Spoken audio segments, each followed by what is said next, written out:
નમસ્કાર મિત્રો, ચર્ચા કરવા વાળા આગેવાન નથી.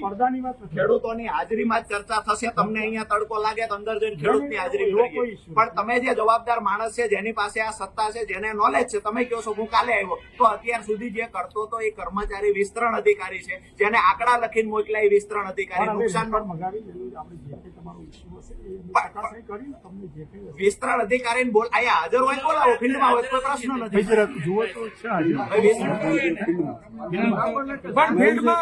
ફિલ્ડમાં જવાનું ત્યારે ફિલ્ડમાં ગયા નતા. વિસ્તરણ અધિકારીને તમે ફોન લગાવો એ ક્યાં છે આપણે એને પૂછી લઈએ, ટેલિફોનિક પૂછી લઈએ. દુઃખ એ છે ખેતીવાડી અધિકારીને પૂછીએ કેટલા વીઘે હેક્ટર થાય તો કે નથી ખબર. સાહેબ ને પૂછીએ છીએ કે અતિવૃષ્ટિનો મેન્યુઅલ શું છે, જેની પાસે આખા તાલુકાની સત્તા છે એ સાહેબ કે છે 200% હોય તો 200% વરસાદ ચાલુ સિઝનમાં કોઈ તાલુકામાં નથી પડ્યો સાહેબ. અતિવૃષ્ટિના મેન્યુઅલ પ્રમાણે સાયલા અને ચોટીલાનો સમાવેશ થાય. અમે તમને ઉતારી પાડવા નથી આવ્યા, અમારા દુઃખની વાત કરવા આવ્યા છીએ. અને જવાબદાર અધિકારીઓ જે 1 મિનિટ ભાઈઓ, જવાબદાર અધિકારીઓ છે ને સાહેબ, એની પાસે નોલેજ નથી ને ત્યારે જ આ જગતનો બાપ ભિખારી બન્યો છે. દુઃખ છે અમને. ઓગસ્ટ મહિનાના એન્ડમાં અતિવૃષ્ટિ થઈ, વરસાદ ભયંકર પડ્યો છે. 24 કલાક 48 કલાકમાં સાહેબ 15 ઇંચ કરતા વધારે વરસાદ પડ્યો. તેમ છતાંય સહાયથી વંચિત રાખવામાં આવ્યા. જાણી જોઈને સર્વે નથી. ક્યાં ગયા ભાઈ સુદામડા વાળા? શું થયું તું તમારે ત્યાં સર્વેમાં આવ્યા તો? જોવાના હોય. ગામ એકમમાં તલાટી આંકડા ક્યાંથી ચેક કરીને આપે છે? એની પાસે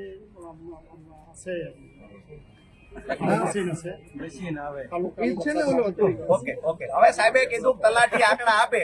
હું ડંકાની ચોટ પર કહું, સાયલા તાલુકાના એક પણ ગામમાં વરસાદ માપક યંત્ર જો પંચાયતમાં ચાલુ હાલતમાં હોય ને તો હું રાજનીતિ વરસાદ માપક યંત્ર છે નથી. વરસાદ માપક યંત્ર નથી, તમને કોણ આંકડા આપે?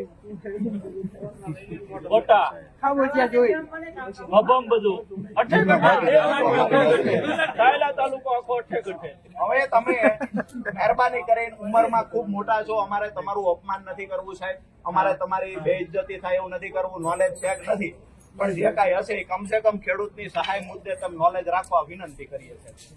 અતિવૃષ્ટિનો મેન્યુઅલ હવે વાંચી લેજો, 200% મગજમાં કાઢતા.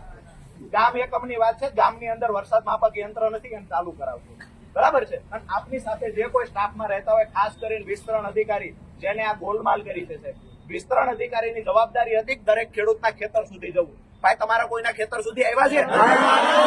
કોઈ આવ્યું જ નથી. વિસ્તરણ અધિકારી એટલો બધો મિનિસ્ટર છે સાહેબ, સચિવ છે કે વિસ્તરણ અધિકારી મન ફાવે એવા વ્યવહાર કરશે? ધારાસભ્ય ઘરે જઈને પૂછવાનું કે ક્યાં ક્યાં સહાય ચૂકવવાની ક્યાં નહીં ચૂકવવાની. પીડા છે, અમથા નથી બોલતા.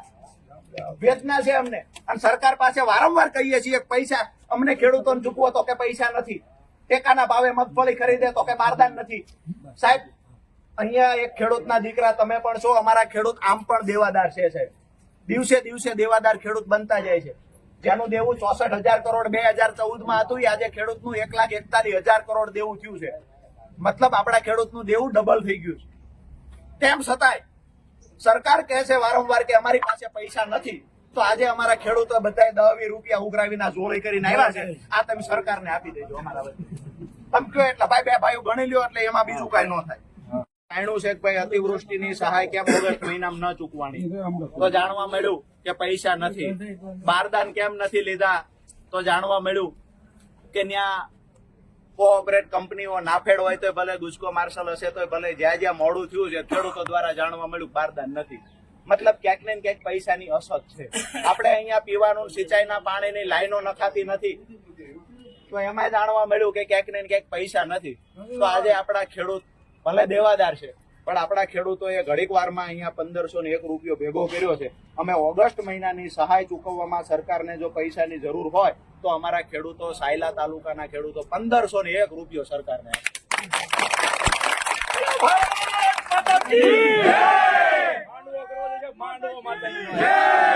બીજી વાત એ છે કે હવે બાકી વાત રહી સપ્ટેમ્બર અને ઓક્ટોબરમાં જે કમોસમી વરસાદ પડ્યો.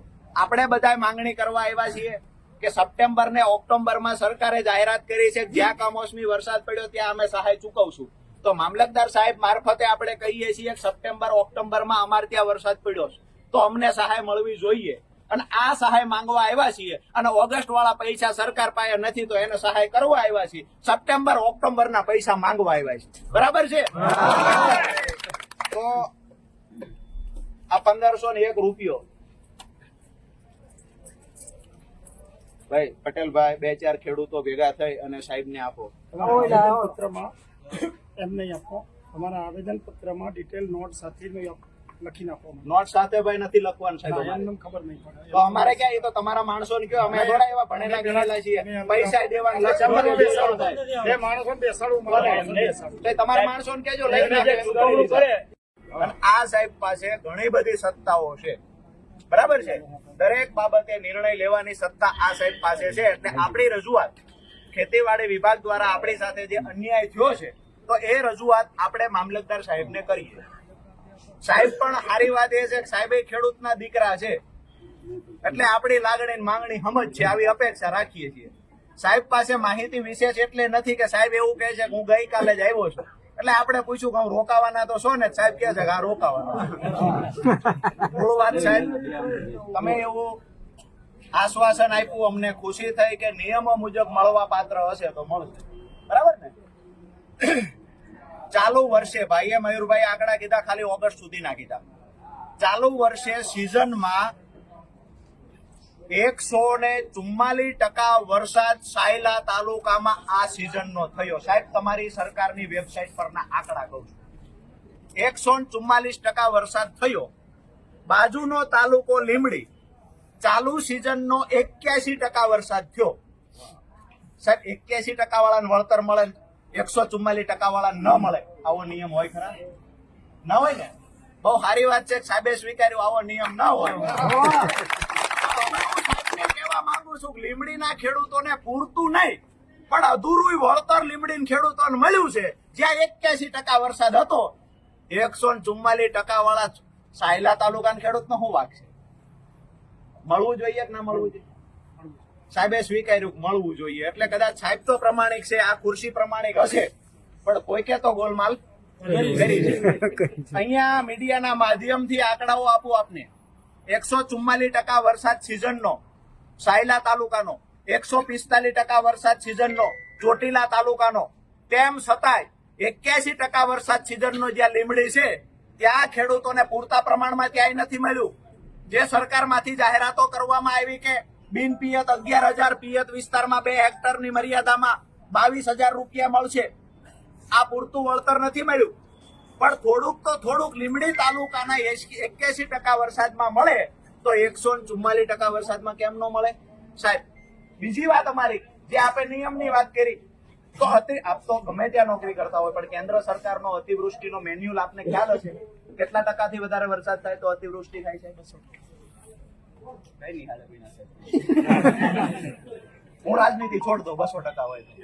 શું કામ પણ સાહેબ નથી ખબર તો સ્વીકારો. નથી ખબર કેન્દ્ર સરકારનો 2016 નો મેન્યુઅલ અને ત્યાર પછી નવો 2021-22માં બીજી વખત મેન્યુઅલ બનાવ્યો. બંને જગ્યાએ જયારે પ્રધાનમંત્રી ફસલ બીમા યોજના હતી ત્યારે પણ અને મુખ્યમંત્રી કિસાન સહાય યોજનામાં પણ કેન્દ્ર સરકારનો મેન્યુઅલ એડ કર્યો છે. બંને જગ્યાએ 120% કરતા વધારે વરસાદ જો સિઝનનો થાય તો એને અતિવૃષ્ટિના મેન્યુઅલ પ્રમાણે ગણી અને ખેડૂતને સહાય ચૂકવવી જોઈએ. આમ આદમી પાર્ટીના નેતા રાજુ ખરપડા કોને ધમકાવી રહ્યા છે, કોને બોલી રહ્યા છે? તો મામલતદાર કચેરીએ આજે પહોંચ્યા હતા, બધા ખેડૂતો સાથે પહોંચ્યા હતા અને માગ શું હતી? તો માગ એક જ હતી કે વળતર કેમ હજુ સુધી નથી અપાયું. સૌરાષ્ટ્રમાં ખૂબ વધારે વરસાદ પડ્યો. વરસાદને કારણે સૌરાષ્ટ્રના ખેડૂતોની હાલત કફોડી બની, પાક બધો નાશ થઈ ગયો, સર્વે પણ થઈ ગયા. ખેડૂતોને જલ્દી વળતર આપવાની વાત થઈ, સરકારે પેકેજ પણ જાહેર કર્યા, પણ હજુ સુધી અનેક ખેડૂતોને એવા છે કે જેમના સુધી પૈસા નથી પહોંચ્યા. અનેક ખેડૂતો એવા છે કે જેમને બધો જ પાક નાશ થઈ ગયો હોય અને એમને એક પણ રૂપિયો નથી મળ્યો.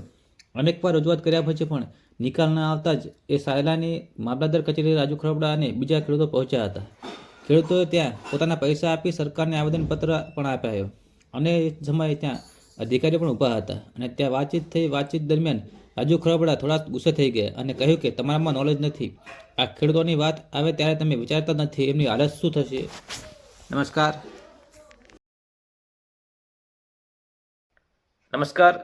વિડીયોની અંદર નવા હોય તો વિડીયો લાઈક કરી ચેનલ સબસ્ક્રાઈબ કરી નાખજો. નમસ્કાર.